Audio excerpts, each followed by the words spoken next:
रवी शशी काष्टादिकी असतो मला सगळीकडे भगवंत अजून नाम शिल्लक उरलेला आहे. अशी उत्तर दिली. उत्तर पण राजा म्हणाला पहिलं उत्तर बरोबर आहे, दुसरं उत्तर देव करतो काय.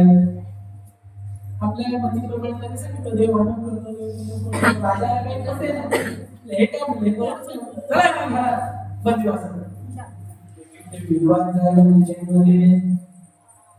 राज्यसभा संपली. सगळ्यात कोणीच नाही, आजूबाजूची लोक आली, निदान आम्ही उत्तर देऊन आम्हाला काहीतरी बक्षीस मिळेल, पण त्यांनाही मिळून घातलं. मंत्री घातला असं जर सगळ्यांना आम्ही मिळून देण्यामध्ये घातलं त्यांच्या पोटा पाण्याची व्यवस्था करायला नको. सगळे पैसे तिकडं होते राज्य चालायचं कसं. म्हणून हा मंत्री एक घोडा घेऊन निघाला. कोणीतरी शोधून आणलं पाहिजे या प्रश्नाची उत्तर देणारा. पुन्हा हा राजा शोधायला निघाला आणि जाता जाता एकडे तहान म्हणून पाणी पिण्यासाठी एका शेतकऱ्याला घेऊन जातो. शेतकऱ्यांना पाणी पिऊन मंत्री मुलाला निघणार तेवढ्या शेतकऱ्याने विचारलं काय मंत्री वाजते इकडे स्वारी केली तुम्ही. नाही म्हणणार असं अशी परिस्थिती आली आहे. आमच्या राजानं 3 प्रश्न विचारले, देव करतो काय, देव कुठे आहे, देव करतो काय आणि देव खातो काय. याची बाबा प्रश्नांची उत्तरं देणार कोण. शेतकरी म्हणाला मी देतो. एवढे मोठे मोठे विद्वान पंडित उत्तर देतात, सगळ्यांना बंदिवासात घातलेला आहे आणि तू उत्तर देणार तुम्ही. बघा जर उत्तर चुकलं तर देव बंदिवासात घालणार तुला. हा म्हणून बायको मुलं सगळी येतात, नाही काळजी करू नका मी नक्की परत येणार. एवढी खात्री तुला योग्य. राजा समोर बसलेला त्या शेतकऱ्याला आतमध्ये घेऊन गेला. राजाने विचारलं काय तू उत्तर देणार माहिती आहे ना काय ते तू 3 प्रश्नांची जर तुम्ही उत्तर बरोबर दिली तर मला तुम्ही जे मी मागितलं द्याल. पण चुकीचं दिलं तर हो बंदिवासात राहणार. चालेल तो प्रश्न विचारू. एक माझी छोटीशी वाट आहे तुझी काय.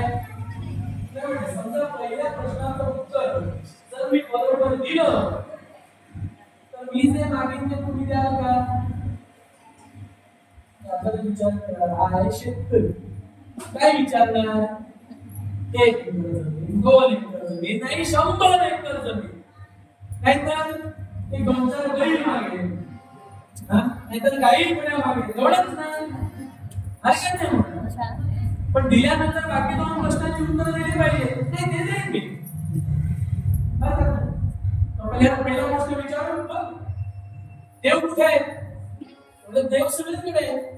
हे नवीना तणाव पिण्याच्या नदी त्याच्या इच्छेशिवाय गवताची गाडी तिकडे होत नाही. त्यामुळे सगळीकडे तो भरलेला आहे आणि भरून 10 अन्न असा तो शिल्लक उरलेला आहे.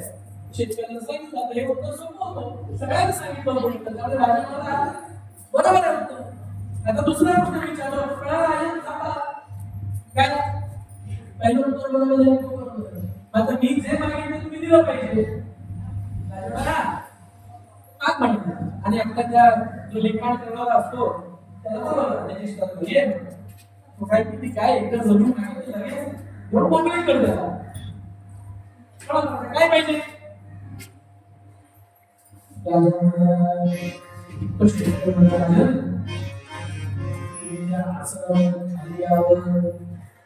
मला हे राज्य पाहिजे मी त्या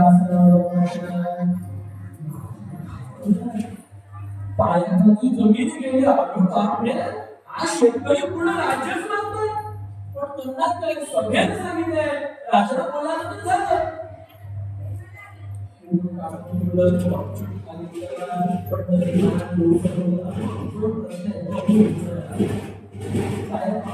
मुला सकाळ उठून पाळायला पाहिजे. थोडा जरी शिल्लक उरला ना की ते आपल्या बागेत कसे ते नवपसलेले झाडं वाढतात तसं ते परत वाढायला लागतात. हा खाली आला शेतकरी जाऊन वरती बसतो. तुम्ही राजा झाला असाल पण अजून दोन प्रश्न आहेत. राजा देव करतो काय आणि देव खातो काय? म्हणजे उत्तर मी कधीच दिलंय तुला? कधीच दिलंय नाही दिलं तुम्ही. अरे तुला कळालं नाही, मी उत्तर दिलंय पण तुला कळालं नाही. देव करतो काय? एका क्षणाआधी मी एक साधा शेतकरी होतो आणि आता मी पूर्ण राज्याचा राजा झालोय. आणि गमत अशी की तू साधा शेतकरी सुद्धा नाही, कारण तुझी जमीन पण नाहीये. माझा शेतकरी होतो, तुला ते पण नाही, म्हणजे मला राजा केला आणि तुला भिकारी करून टाकलं.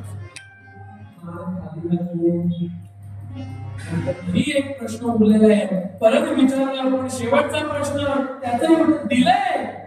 उत्तर दिलंय. हे काय खातो? तू चांगलं काम करत होता, प्रजेचं रक्षण करत होता, नामस्मरण करत होता, सगळं चांगलं होतं. पण मी करतो या नावाचा अहंकार तुला आला तर भगवंताला तो अहंकार खाल्ला. भगवंत काय खातो? तर आपल्या भक्तामध्ये जो अहंकार झालेला आहे तो अहंकार देव खातो आणि त्यामुळे आपल्याला सगळं चाललेलं असतं. आपली चूक कळाली, परत जायला गेला तेव्हा शेतकरी धावत खायला मला राजा मला हे राज्य चालवणं जमत नाही. मी आपल्या शेतात नांगर चालवतो हेच बरं आहे. राज्य मला नको, हे राज्य तुम्हीच घ्या. फक्त प्रजेला होत असलेले त्रास तुमच्यापर्यंत कळाले पाहिजे म्हणून हे सगळं केलं. राजाने त्याला भरपूर धनधान्य जमीन वगैरे दिली. तो शेतकरी निघून गेला. पण सांगायचं तात्पर्य असं, अतिशय अगदी लाभ अथवा घात तो राजा जेव्हा चांगलं करत होता, चांगलं नामस्मरण करत होता